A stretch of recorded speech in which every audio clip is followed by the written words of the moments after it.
guys, what's up? You're probably wondering, why is it just me and Shane here? That's because we are surprising Keith, Noah, and Courtney, and they have no idea what we're doing today. We partnered up with Elks Drug Awareness Program and the DEA to kind of shock them. Today, our three castmates are going to step into rooms with no clue what's going on, and there they will meet themselves had they gone down a different path. To make this work, we pulled out all the stops. We made, like, for example, a replica of Courtney's old living room. We've also brought in lookalike actors to play Keith, Noah, and Courtney. And we're having Ray, a drug expert, teach these actors what they would be like if they were heavily into drugs. We've given each of the actors information about Keith, Noah, and Courtney's lives, as well as fictional scenarios with the moment they turn to drugs. And it'll just be a very unique outlook on how your life could have been if you went down the wrong path. Obviously, I think it goes without saying, this could get pretty heavy. Yeah.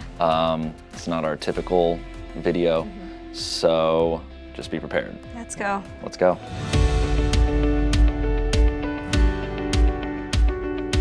Right now, our drug expert is meeting with the lookalike actors, teaching them about their roles. Good to meet you guys this morning. My name's Ray Lozano. I spend a lot of time talking to different students, trying to help them achieve their goals and not get involved with drugs and alcohol. So that's what we're here to do today, is talk about different drugs and show the example of what takes place and how it really derails your life. So what parts are you guys playing today? I'm Faith. I'm playing Courtney, going through the symptoms and consequences of oxycodone prescription pill addiction. My name is Rami. I'll be playing Keith if he were addicted to meth. Yeah. And I'm Patrick, and I'll be playing Noah if he were addicted to heroin. After teaching them a bit about their respective drugs, we'll send the actors to makeup where they'll be transformed. So with the prescription drugs, it really hijacks who you are, and it gives you this euphoric kind of feeling, and so people feel like they're relaxed. But the problem that's going to happen with that is it's going to take over. And then what happens is you find that you cannot interact with other people unless you're using the drug. There's a lot of regulations and a lot of thought that goes into that prescription, but it's when people start abusing their prescription or abusing somebody else's prescription. But if you do it the way that it's prescribed, more than likely addiction won't happen. Meth is a terrible drug. It's like Satan had a day off. He's like, I'm gonna make something new today. I made meth. The stuff that somebody's putting into their system with meth are things that you should never be putting inside your body. So your character, there's gonna be a lot of hand wringing. There's gonna be a lot of twitching, a lot of moving around. You're gonna be upset, you're gonna be angry. The only thing you can think about is meth. One of the things that a lot of drugs do is they have a tendency to eat calcium inside your system. So somebody that's been using heroin for quite a while are gonna have messed up teeth. Their thought process is going to be, how do I get this drug? So you're gonna have a lot of marks on your arms, especially if you're shooting heroin. You know, I work with people that have collapsed their veins, so their hands are constantly going numb. So as soon as you use a drug like heroin, it goes into your system, it immediately hits your brain within a matter of seconds. And so that euphoric feeling happens. That's what the heroin addict is looking for. The actors are prepped and in makeup. The sets are decorated. Now, the only thing left to do is bring Keith, Noah, and Courtney in and see how it goes. Keith, you're gonna walk straight back there. Straight back here? Yeah. Do you guys know what's behind this door? A little Kind bit. of. We know a little bit, not too much. Are you ready? My heart's pounding. No. Okay, I love you.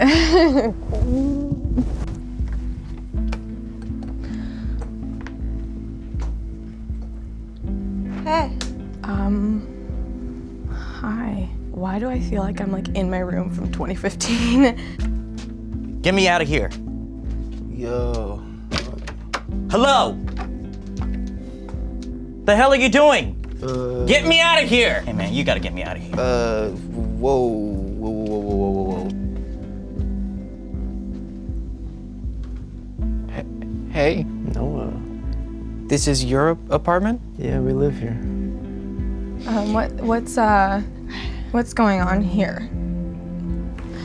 You know, I can't go anywhere, so I'm on house arrest, so it's not like I have to like get made up or anything. Why are you on house arrest? I was on my way to this party, right? And I got pulled over and I had some oxy on me. I had to spend some time in jail and I missed my Smosh audition, but... Okay, so you're me? Are you me?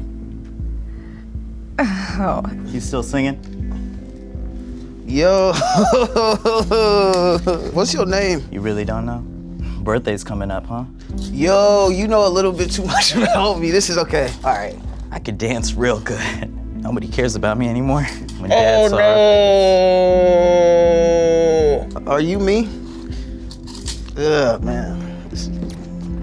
Who are you? You're Jamie. Jamie? And you're Noah. You're me? You're me. Nobody's come to visit. I haven't seen Carrie in so long.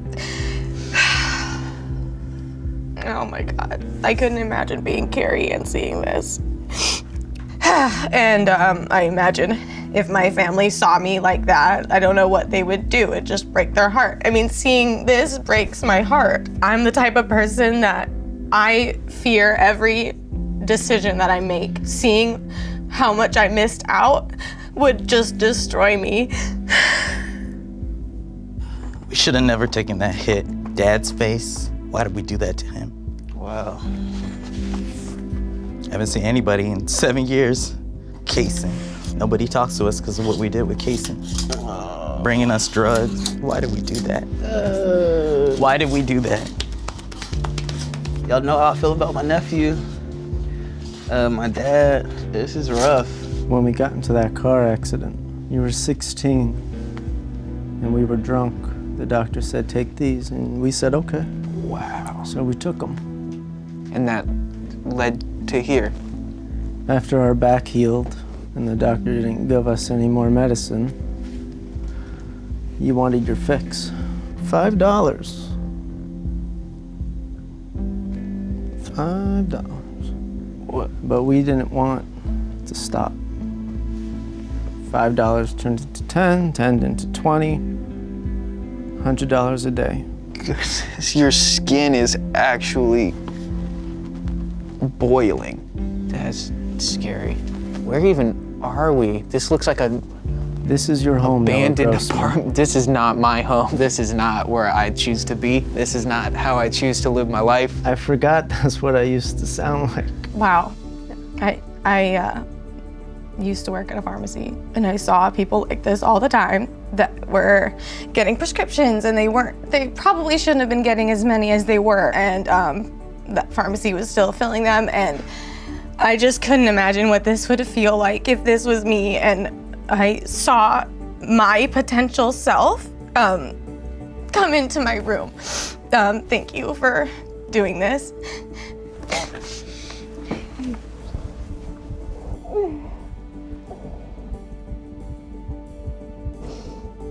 So, what's your real name? I didn't hear, like, Faith. Hi. Faith, hi. It's so hard to hear, like, when you say, like, my family didn't talk to me. Carrie, honestly, when you said her name, like, that hurt so much. I just was with her last night, like, having a great time with her, and I was so thankful. Thank you for doing this. I'm so honored to be here. I've gotten into accidents before, and like never in an accident has anyone been injured. Everything's always turned out okay, but that's just like actually a real ass possibility. That like if I was going 10 miles an hour quicker, you know, would I have broken a rib? Would I have been given something? I'm not that much older than you, and I remember being in high school and doing theater, and so seeing you come in and seeing your reaction, it was as much of me looking in the mirror right now as it was our intention to have you look in the mirror. I'm happy this is fake. I'm happy that I don't drink and drive. I'm happy that I did not get in a car accident. I'm happy that I was not prescribed opioids. I'm happy that I did not become dependent on them. Thank you. Yeah. Thank you. Thank you. Thank you for doing this.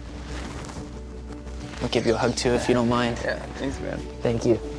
Well, first of all, Rami, nice to meet you. Nice to meet you. I felt like I was in a haunted house. When you started saying stuff about Cincinnati and like home, and then you started saying like my dad, and then the wheel started to turn a little bit. My mom, my dad, very loving people. They love me a whole bunch, and I take them for granted now. I can't imagine my family disowning me. I don't know. It makes me feel bad. It makes me feel bad to see like this is what it could have been. Because like if this is what it could be for me, it could have been this way for somebody else. Like it is this way for somebody else. I'm handcuffed. Yeah, it's all good. Nice meeting you, Nice brother. meeting you. Yeah, for sure. Yeah. You need to be let out of there. We gonna clean you up and I don't know. So how'd you guys feel today? It was really shocking because you go in not fully understanding what's in front of you. I broke down especially when she said my sister's name, like that hurt. It's just scary seeing anybody like that. Right. Got in there and some man screaming. Didn't know it was me, like what? You know what I mean? I didn't know how to feel, like how did I get here? Or like who is, like that's not me. Yeah, what road did you go down? Exactly. I used to work at a treatment facility, and what we would do is when people would come in at their worst point, we would take a picture of them, and then a year later when they would graduate, we would show them that photo again, and it's the same reaction that you guys had. I can't believe that's me. I can't believe that I've gone through this. How did I end up at that point? How am I getting here now?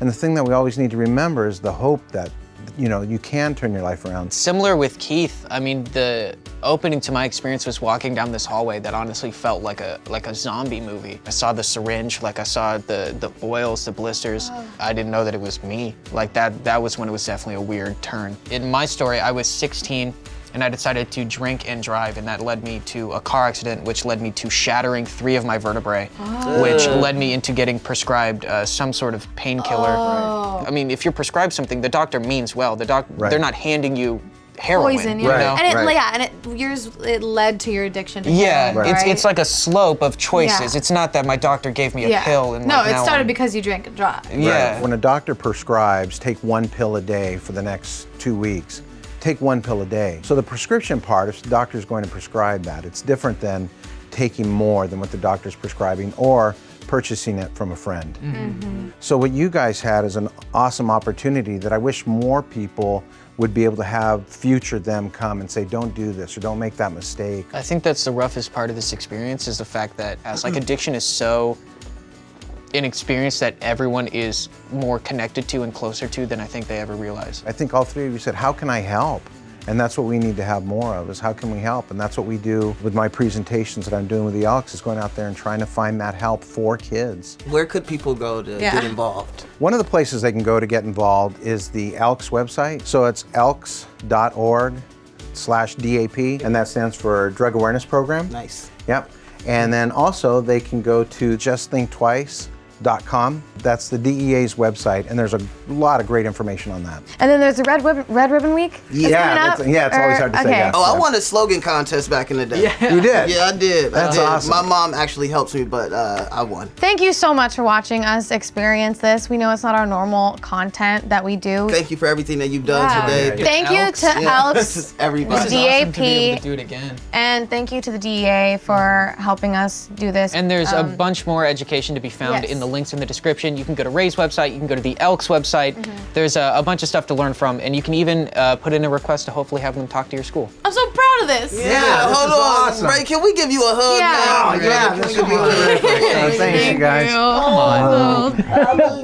Bye, guys. Bye. Thank you so much to the Elks DAP, the nation's largest all-volunteer drug education program, for sponsoring this video. The Elks is a safe place for kids and their families to go and be themselves while still being a part of the community. Contact them to find out more.